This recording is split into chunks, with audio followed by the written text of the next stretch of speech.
Bismillahirrahmanirrahim. Assalamualaikum warahmatullahi wabarakatuh. InsyaAllah dalam video kali ni saya nak tunjuk sikit lah macam mana cara untuk kita set take profit dan juga cut loss lah. Set siap-siap lepas entry. Okay, so saya dah cerita video sebelum ni cara nak beli. So nanti boleh tengok balik lah video lepas. Jadi kita akan terus pergi dekat bahagian code. Okay, lepas tu tekan dekat watchlist. So saya dah ada dah watchlist saya. So katakan saya tekan sini and then katalah saya tekan buy kan. Okay. Kalau saya tekan buy, saya tulis 1 and then saya tekan submit lah. So order type kita akan guna limit je. So submit. Alamak, kalau saya masuk password ni kantoi ni. So saya akan masuk password. Jadi nanti dekat bahagian order tu dia akan keluarlah order yang kita dah buat. Okay, katalah ni, bayangkanlah saya dah ada dalam portfolio. Dalam portfolio saya dah ada, order pun saya dah match. Bayangkan saya dah ada position. So kat sini, macam mana cara nak set take profit dulu. Okey, nak set siap-siap macam mana. So pakai je order type yang ni, yang limit ni kan. Limit je, pakai je yang ni. Okey, pakai yang limit ni and then letaklah, katalah saya masuk pada harga 4079. Kata contoh ni, contoh saya nak TP 20 tick contoh. So tulislah 4099. Kontrak tulis 1, okey. Lepas tu tekan sini and then tekan submit. Masukkan pin. Lepas tu nanti dia akan keluar dekat bahagian order. So maksudnya apa? Maksudnya kalau harga sampai 4099, tadi 4099, dia akan maksud kalau kita letak 20 tick daripada harga kita entry, secara tak langsung bila harga tu capai dia akan auto sell. Macam tu dia akan auto sell. Okey. Seterusnya adalah order type. Kalau kita nak set stop loss, okey, set cut loss atau stop loss siap. Katalah kita nak set kita 4077 kan. So kita ambil katalah contoh je ni, katalah 20 tick. So kat sini tulis 4057. Okey, so berapa tick ni semua kena rujuk chart lah. Ni rujuk chart ikut kajian korang masing-masing. Tapi sebagai contoh saja saya ambil 4057 20 tick, kontrak tulis 1. Okey, kontrak tulis 1.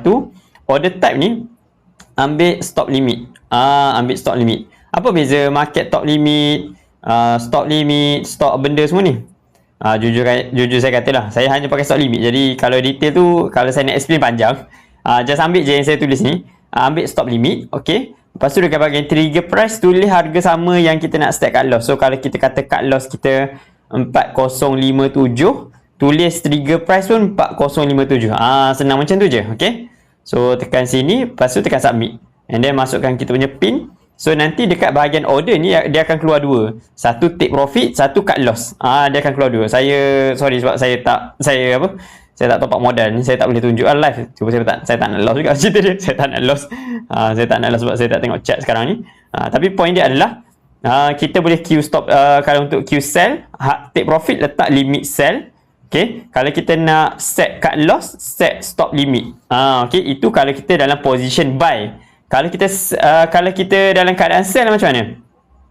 Oh sorry, nanti kena tekan sell, lupa. Tadi adalah buy. So faham tak? Maksudnya kalau kita long atau kita buy, so exit kita, cut loss kita adalah pada sell. So sell sama ada nak sell limit, maksudnya kita bila dia naik atas, dia terjual lah. Ataupun cut loss. So cut loss, stop limit. Macam tu, faham ke? Okay, kalau kata kita sell, short lah, kita sell, kita short. So kita dekat sini, kita punya TP kita adalah pada buy.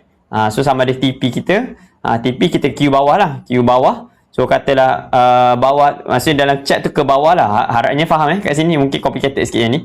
Tapi point dia adalah kalau kita sell, TP take profit kita adalah buy. So dekat sini order type kita ambil limit untuk kita take profit belah bawah. So cut loss belah atas, okey, belah atas kita akan pakai stop limit. Okey.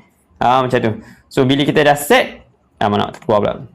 So bila kita dah set, akan keluar dekat bahagian order.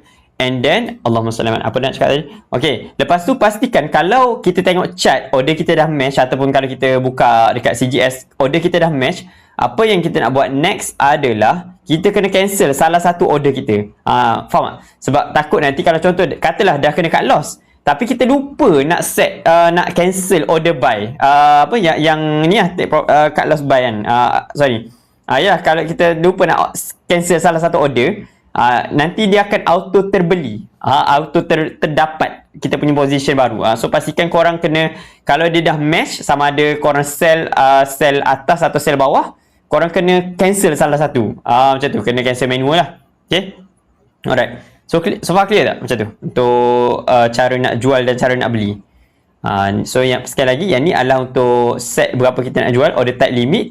Manakala untuk set cut loss, ambil stop limit. Trigger price, letak je harga sama dengan price yang kita nak cut loss. Okay, so itu je lah kot. Kalau rasa tak clear, rasa tak faham, nanti boleh WhatsApp tanya balik. Okay, so itu saja daripada saya. Assalamualaikum warahmatullahi wabarakatuh.